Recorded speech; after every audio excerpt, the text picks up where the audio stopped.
guys, the Chivalrous Toaster here. Today I'm playing some Just Cause 2. I've been playing the third one, thought I'd play the second one, and just decided to film it so I could do a recording with it.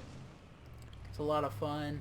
If you haven't played this one or the third one, I definitely recommend them. They're a lot of fun to play.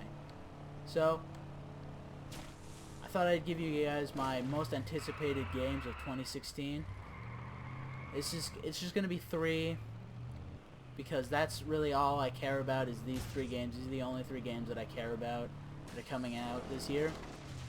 So, let's just go. These aren't in any order, really.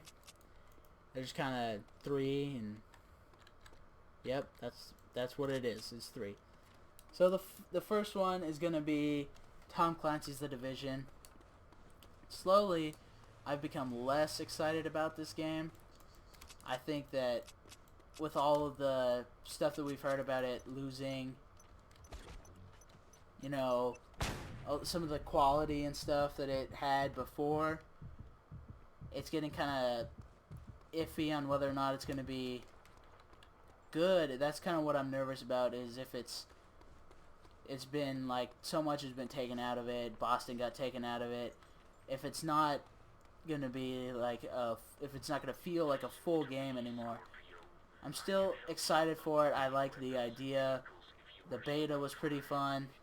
I just don't know if it's gonna be the game that we all want it to be, and I'm hoping that the overhype doesn't kill it like I feel Destiny was killed by being way overhyped.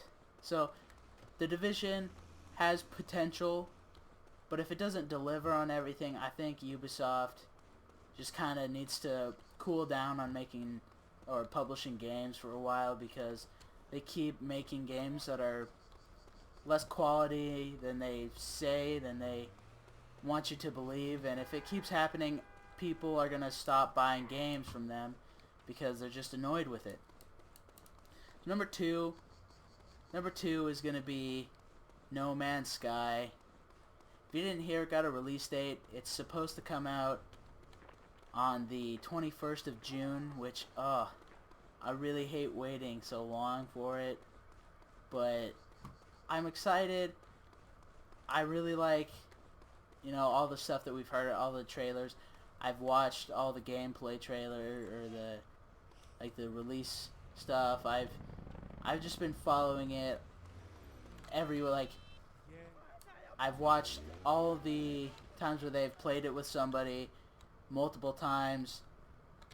I just like it. I like the idea of just kind of, you're just exploring stuff. I think that's a cool game concept. I like how open the world is in No Man's Sky. Hopefully it doesn't get delayed at all. Hopefully it comes out on the 21st. Because I'm going to be so sad if it doesn't, because that's the one game this year that I've just been so excited for, and when I heard it was coming out the 21st, I just kind of started tearing up. But the third one is going to be Dark Souls 3. This one's supposed to come out in April, and this game looks like it just looks like it has the best ideas from Dark Souls 2, which is just kind of like the look and stuff, and then all of the good parts about Dark Souls and Demon Souls, which is kind of the combat and the bosses. It looks like this is going to be the last Dark Souls game. They said they're kind of done with it and they just want to move on. But I think they're going to end on a high note with Dark Souls 3. All the stuff they've shown looks really cool. The network stress test, I watched a lot of people playing that. Oh, it looks so good. I think this is the one game that I don't think will be disappointing. Out of all the games that I'm excited for this year, Dark Souls 3, I don't think it will disappoint at all. I think that it looks really the visuals are good. The new magic bar, I like how they did that. I think most RPGs do it that way. They don't have a number of spells that you can use, so I think that it's pretty cool that they're switching to that in the Estus Flask.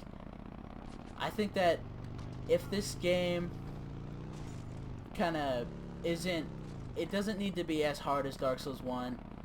If it, is similar to the difficulty level, if it's in between Dark Souls 1 and Dark Souls 2, I think a lot more people could get into this game than they did with any of the other 2 Dark Souls games, because a lot of people don't want to play the Dark Souls games because they're like, oh, those are those games that are really hard.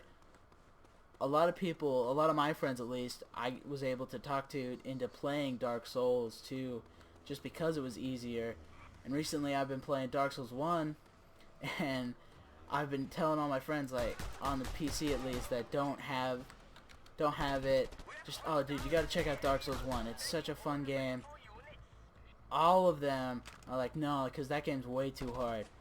So I think that a lot, even though the Souls community complained about Dark Souls 1 being too easy, or Dark Souls 2 being too easy, I think that it had the perfect difficulty level for being what it needed to be, which is just to get more people into the series and into, I think, From Software as a developer, because I think they're one of my favorite developers, and I think that Dark Souls 3 could be their greatest game if everything they promised is just met. They've said a lot of things about it. All the weapon arts look really cool, but it just depends on the full product. That's the problem with a lot of these games. I don't like getting excited for games before they come out. I don't really buy games on release date, just because you don't know what it could be, because a lot of companies lie and they say that they're going to be able to do all these things with their game, but when it comes out, it's just not everything that you thought it was going to be based on what they've told you. And so I've just gotten into the habit of, before I buy a game from any like overhyped game, in my opinion, I just wait for it to come out, wait a few weeks, maybe even a few months before I buy it. And I think I'm gonna do that with The Division and No Man's Sky, just because I want to know that the game is worth my money. I think that if we did that more with games, that we get a lot less people that were disappointed in what they got, because people would wait for IGN and GameSpot and whoever you like to watch for game reviews, review the game and be like, oh, okay, so even though they said it was gonna be all this and this and this, it's not. I don't want to spend my money on it now. Those are my most anticipated games. Tell me down in the comments what yours are. I'd love to hear it. I don't know any other. Those are the only games that I've followed, so I don't really know any other games that are coming out this year. So just leave your favorite one down below. Thanks for watching. Remember to have a great day.